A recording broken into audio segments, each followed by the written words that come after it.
नमस्ते. गणगण गणात बोते. स्वादगाथा या माझ्या चॅनेलवर तुम्हा सर्वांचे मनापासून खूप खूप खूप स्वागत आहे. आज आपण बनवणार आहोत साबुदाण्याची खिचडी.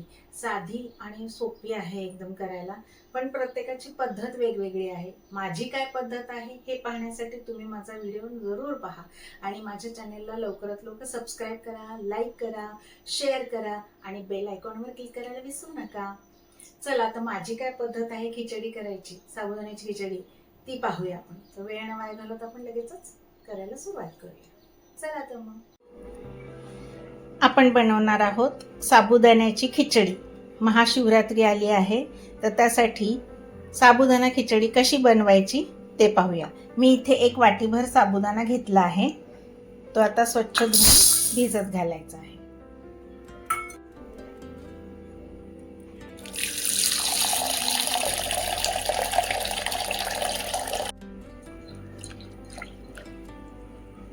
पाणी काढून टाकायचं.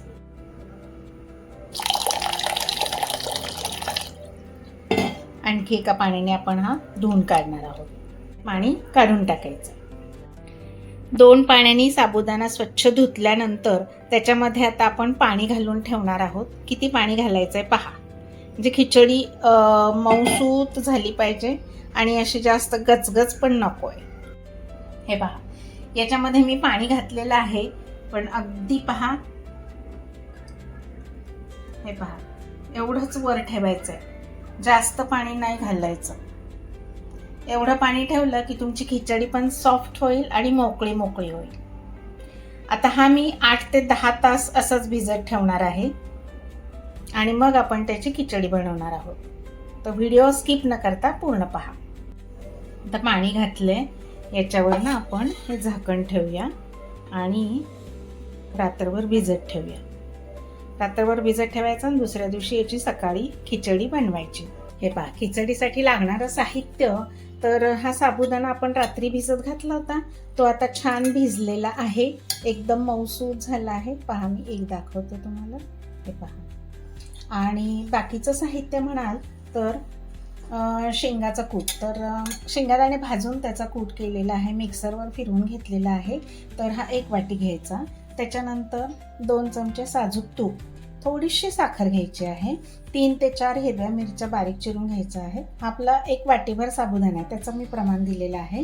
स्वादानुसार मीठ घ्यायचं आहे आणि 1 बटाटा. बटाटा हा तुम्ही उकडून घेऊ शकता किंवा असाच कच्चाही घेऊ शकता. मी हा कच्चा घेतलेला आहे. चला तर आपण करायला सुरुवात करूया. प्रथम हा बटाटा धुवून घ्यायचा स्वच्छ आणि त्याचं साल काढून घ्यायचं. आता हा आपल्याला बारीक चिरून घ्यायचा. बारीक म्हणजे खूप बारीक चिरायचा आहे, एकदम बारीक फोडी करायच्या आहेत.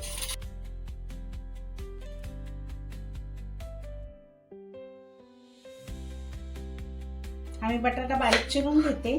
तोपर्यंत तुम्ही जर माझ्या चॅनलवर नवीन असाल तर लवकर लवकर सबस्क्राईब करा, लाईक करा आणि आपल्या मित्रमैत्रिणींमध्ये, नातेवाईकांमध्ये शेअर करा आणि बेल आयकॉनवर पण क्लिक करा, म्हणजे इथून पुढच्या ना सगळ्या रेसिपींचे नोटिफिकेशन्स तुम्हाला येत राहतील.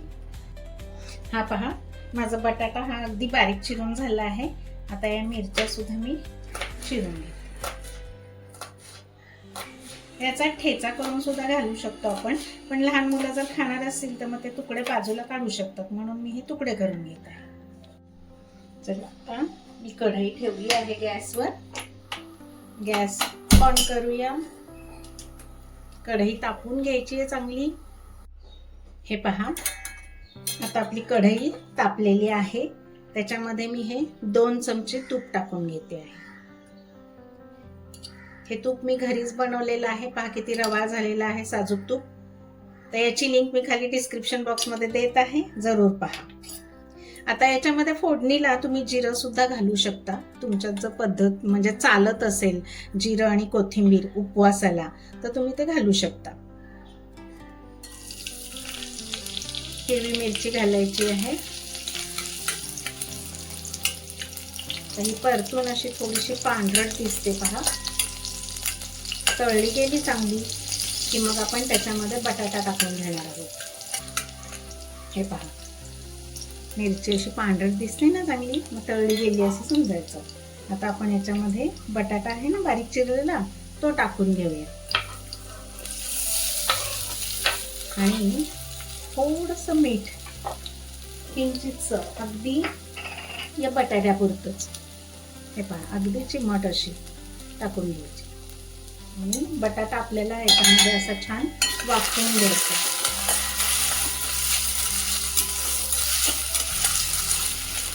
बटाटा कच्चा असल्यामुळे आपल्याला असा वाफवून घ्यायचा आहे.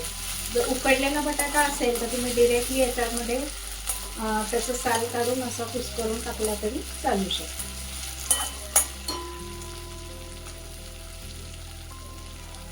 आता याच्यावर आपल्याला झाकण ठेवायचं आणि एक वाफ काढून घ्यायची. चला बटाटा आपला वाफला गेलेला आहे, छान मऊसूत झाला आहे पहा.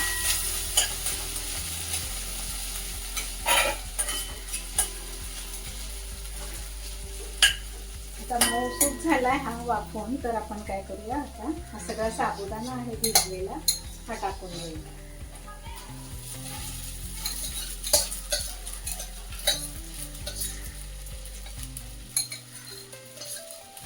पाण्याचं प्रमाण बरोबर जर तुम्ही ठेवलत ना साबुदाण्यामध्ये भिजताना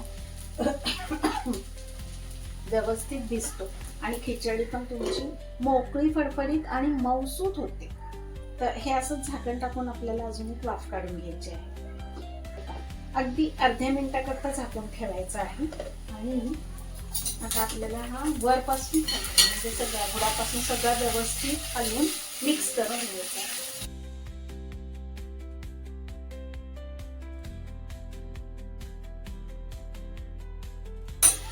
आता काय करूया थोडंसं बटाट्यामध्ये मीठ टाकलेलं आहे ते लक्षात ठेवून साबुदाण्याकरता हे मीठ आपण टाकून द्यायचं आहे. थोडीशी 4 दाणे साखर टाकायची म्हणजे चव छान येते. आणि हा शेंगाचा कूट आहे हा पण टाकून घ्यायचा थोडा वाटीभर लागेल. आता काय करायचंय हे सगळं असं छान मिक्स करून घ्यायचं.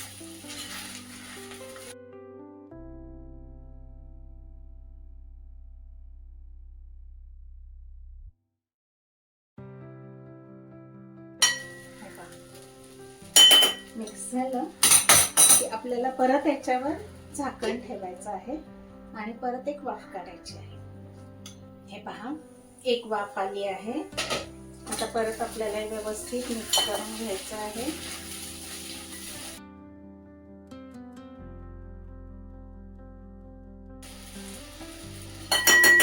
हा बघा अजून असा पांढरा पांढरा दिसतो तर अजून आपली खिचडी शिजलेली नाहीये. आता त्याच्यामध्ये आपण थोडंसं लिंबू पिळून घेऊ. आंबट गोड तिखट अशी ही खिचडी चवीला खूप छान लागते.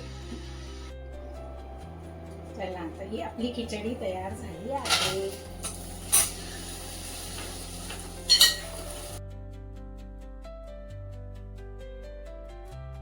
तुमच्या जर उपवासाला जिरे आणि कोथिंबीर चालत असेल ना तर ती तुम्ही घालू शकता.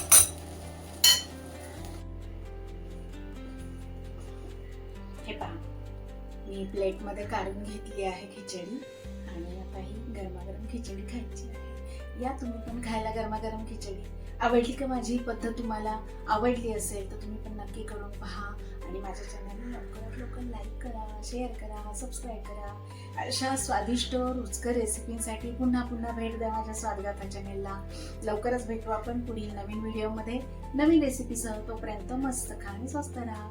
माझा व्हिडिओ पूर्ण पाहिल्याबद्दल खूप खूप खूप धन्यवाद. बाय.